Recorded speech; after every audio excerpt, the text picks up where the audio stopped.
শিক্ষামন্ত্রীর পদত্যাগ দাবিতে বৃষ্টিতে ভিজেও আন্দোলন চালিয়ে যাচ্ছে শিক্ষার্থীরা। আমরা এই মুহূর্তে রাজধানীর ইসিবি চত্বরে অবস্থান করছি।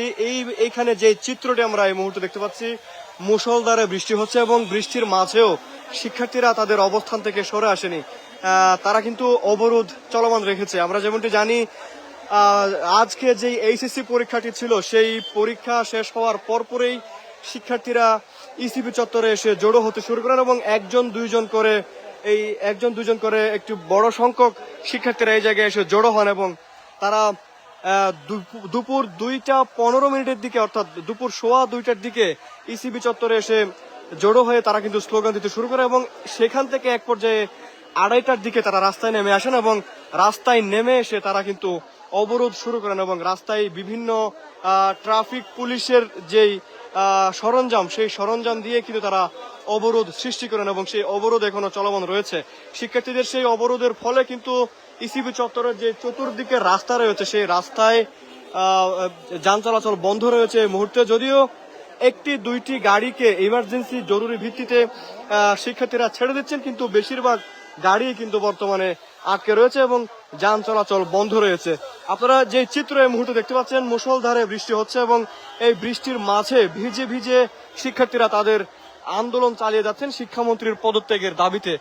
এইচএসসি পরীক্ষার্থীরা আজকের পরীক্ষায় অংশগ্রহণ করেছেন ঠিকই, কিন্তু পরীক্ষায় অংশগ্রহণ করার পর তারা পরীক্ষা শেষ করে রাস্তায় নেমে এসেছেন এবং এখানে তারা তাদের যে আন্দোলন সেটি তারা চালিয়ে যাচ্ছেন এবং সড়ক অবরোধ করে দিয়েছেন এবং সড়ক অবরোধের ফলে কিন্তু এই রাজধানীর ইসিবি চত্বরে যান চলাচল এই মুহূর্তে বন্ধ রয়েছে।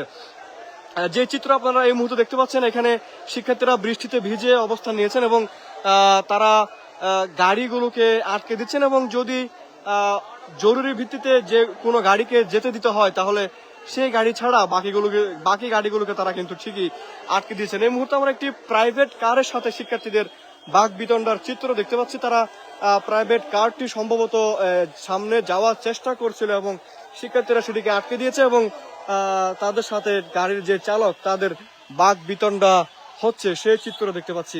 ইতিমধ্যে শিক্ষার্থীরা কিন্তু যারা রাস্তায় অবস্থান করছেন তাদের অধিকাংশই ভিজে গিয়েছেন বৃষ্টিতে, এরপরেও তারা রাস্তায় কিন্তু অবস্থান করছেন এবং তাদের অবরোধ চালিয়ে যাচ্ছেন। যেমনটি আমরা জানি, গতকাল থেকেই শিক্ষামন্ত্রীর পদত্যাগের দাবিতে আন্দোলন শুরু করেছিল শিক্ষার্থীরা, যেটি রাজধানীর যে সায়েন্স ল্যাব মোড় রয়েছে সেই সায়েন্স ল্যাব মোড় থেকে শুরু হয়েছিল। পরবর্তীতে ঢাকা বিশ্ববিদ্যালয় হয়ে তারা শিক্ষা বোর্ডের দিকে যখন যাতায়াত শুরু করে, তখন ঢাকা বিশ্ববিদ্যালয়ের মাঝপথে তারা বাধা পায় পুলিশ কর্তৃক, যেখানে প্রধানমন্ত্রী তারেক রহমান ঢাকা বিশ্ববিদ্যালয়ের একটি গুরুত্বপূর্ণ অনুষ্ঠানে যোগ দিয়েছিলেন এবং তার নিরাপত্তার দায়িত্বে যে পুলিশ সদস্যরা ছিলেন তারা শিক্ষার্থীদেরকে সেখানে বাধা প্রদান করে এবং পরবর্তীতে ছাত্রদল নেতাকর্মীরা এসে তাদেরকে বুঝিয়ে সেখান থেকে সরিয়ে দেন এবং পরবর্তীতে তারা শিক্ষা বোর্ডের সামনে গিয়ে অবস্থান নেন এবং বিকেলের দিকে শিক্ষা বোর্ড থেকে তারা আবারও মিরপুর সড়ক হয়ে সংসদ ভবনের দিকে যাত্রা শুরু করেন এবং সংসদ ভবনে এসে তারা শুরুতে বেশ কিছুক্ষণ অবস্থান নিলেও পরবর্তীতে সেখানে তারা সংসদ ভবনে জোর করে প্রবেশের চেষ্টা চালায় এবং যার প্রেক্ষিতে পুলিশ কর্তৃক শিক্ষার্থীদের উপর লাঠিচার্জ করা হয় এবং এরপরে তারা ছত্রভঙ্গ হয়ে যায়। ছত্রভঙ্গ হয়ে যাওয়ার পর কিছুক্ষণ পরে শিক্ষার্থীরা চতুর্দিক থেকে এসে আবারও সংসদ ভবনের সামনে জড়ো হয় এবং রাত 9:40 পর্যন্ত তারা সেখানে অবস্থান করে। পরবর্তীতে 9:40 প্রেস ব্রিফিং করে শিক্ষার্থীদের পক্ষ থেকে আজকের পরীক্ষায় যদি বসতে হয় তাহলে তারা শিক্ষা মন্ত্রণালয় বরাবর লং মার্চ করবেন, এমন একটি ঘোষণা দিয়ে তারা গতকালকের কর্মসূচি সমাপ্ত করেছিলেন এবং ঠিকই আজকের পরীক্ষা স্থগিত করা হয়নি এবং শিক্ষার্থীরা পরীক্ষায় বসেছেন এবং পরীক্ষা দেওয়ার পরপরেই তারা রাস্তায় নেমে আসতে শুরু করেছেন। আমরা খবর পেয়েছি রাজধানীর যে উত্তরা রয়েছে, উত্তরা ইতিমধ্যে শিক্ষার্থীরা অবরোধ করে দিয়েছেন এবং সায়েন্স ল্যাব মোড়ে তারা শিক্ষার্থীরা জড়ো হচ্ছেন। এছাড়াও আমরা জানতে পেরেছি চট্টগ্রামেও শিক্ষার্থীরা 2 নম্বর গেট নামক এলাকা রয়েছে, সেটি তারা অবরোধ করে দিয়েছেন এবং এই মুহূর্তে আমরা যেখানে অবস্থান করছি রাজধানীর ইসিবি চত্বর, সেখানে তারা অবরোধ কর্মসূচি চালিয়ে যাচ্ছে। এই মুহূর্তে আমরা দেখতে পাচ্ছি নরওয়ের যেই ভাইকিং স্টাইলে যেই প্রতিবাদ, সেই প্রতিবাদ তারা চালিয়ে যাচ্ছে। তারা ট্রাফিক ডিভাইডার যেগুলো রয়েছে সেগুলোতে তারা বাড়ি মেরে শব্দ করছে এবং তারা যে ভাইকিং স্টাইলে যেই একটি তাদের যে ভাইকিংদের একটি চিহ্ন, যেই প্রচলিত একটি চিত্র, সেটি তারা এখানে রিমেক করার চেষ্টা করছে এবং সেই চিত্র আমরা দেখতে পাচ্ছি। ইতিমধ্যে বৃষ্টি কিন্তু কিছুটা কমেছে, বৃষ্টির যেই তীব্রতা সেটি বৃষ্টির যে তীব্রতা সেটি কমলেও শিক্ষার্থীদের যে অবস্থান সেটি কিন্তু চলমান রয়েছে।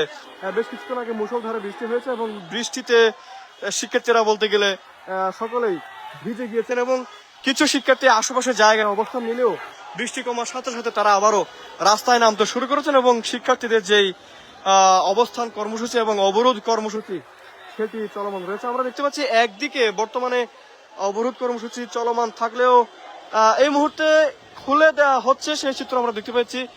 এই পাশেও কিন্তু অবরোধের একটি অংশ খুলে দেওয়া হয়েছে এবং গাড়ি চলাচল করতে পারছে সেই চিত্র আমরা দেখতে পাচ্ছি। অপরদিকে এই জায়গা তার যে বিপরীত পাশে সেখানেও ধীরে ধীরে একটি দুটি করে গাড়িকে প্রবেশের সুযোগ করে দেওয়া হচ্ছে। তবে এইদিকে আমরা যেমনি দেখতে পাচ্ছি শিক্ষার্থীরা আবারও ব্যারিকেড সৃষ্টির চেষ্টা করছেন। সম্ভবত জরুরি ভিত্তিতে কয়েকটি গাড়িকে তারা যেতে দিয়েছেন এবং আবারও তারা অবরোধ চালিয়ে যাচ্ছেন এবং তারা আবারও ব্যারিকেড সৃষ্টি করে দিয়েছেন।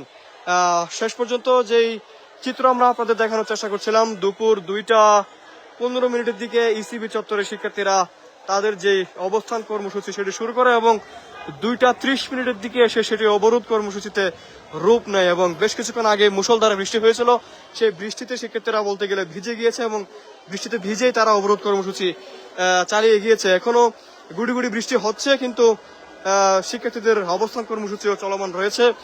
শেষ পর্যন্ত শিক্ষার্থীরা কতক্ষণ অবস্থান করেন এবং সিদ্ধান্ত কি হয়, তারা কতক্ষণ আন্দোলন চালাবেন, পরবর্তী পরীক্ষাগুলোতে তারা অংশগ্রহণ করবেন কিনা সেই বিষয়গুলো আসলে এখন জানা সম্ভব হচ্ছে না।